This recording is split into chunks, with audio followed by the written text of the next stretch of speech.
नमस्कार साथियों, कैसे हैं आप? आप देख रहे होंगे आजकल कि डिस्ट्रिक्ट लोअर कोर्ट्स में स्ट्राइक चल रही थी काफ़ी दिनों से।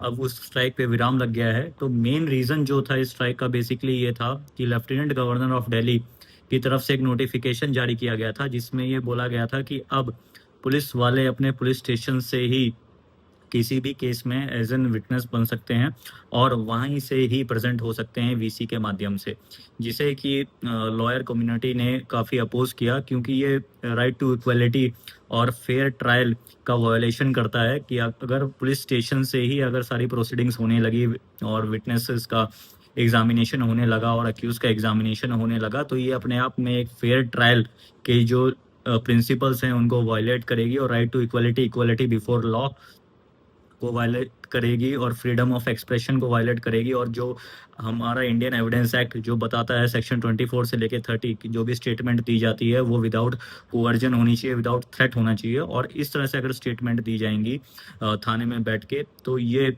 बेसिकली जो भी लोग हैं उनके राइट्स को वायलेट करेगी। अगर हम मानते हैं कि कोई पर्सन जिसने क्राइम नहीं किया है या क्राइम किया है, लेकिन तब भी हमारा कानून जो है सबको इक्वलिटी प्रदान करता है और अपना पक्ष रखने की छूट प्रदान करता है। तो इसीलिए सारी डिस्ट्रिक्ट कोर्ट्स में ये स्ट्राइक जारी थी और इसको लेके फिर वकील जो भी एसोसिएशंस थे वो सारे एलजी ऑफिस की तरफ मूव कर रहे थे। तो इसी में बीच में नोटिफिकेशन आया कि इस रिगार्डिंग जो हमारे होम मिनिस्टर साहब हैं वो जो भी डिफरेंट ऑर्गेनाइजेशंस हैं, जो बार एसोसिएशंस हैं, उनसे बात करेंगी और तब तक इस डिसीजन पे स्टे लगा दिया गया है।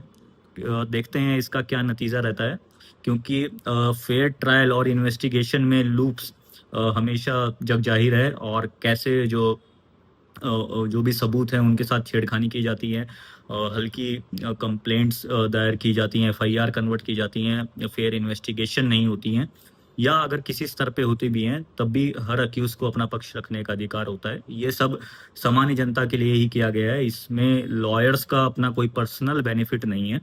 अब देखते हैं इसका क्या नतीजा निकलता है, क्या डिसीजन आता है। जैसा भी होगा मैं आपको अपडेट दूंगा और मेरे चैनल को आप लोग सब्सक्राइब कीजिए, लाइक कीजिए और ऐसे ही इंफॉर्मेशन के लिए आप लोग जुड़े रहिए। Thank you.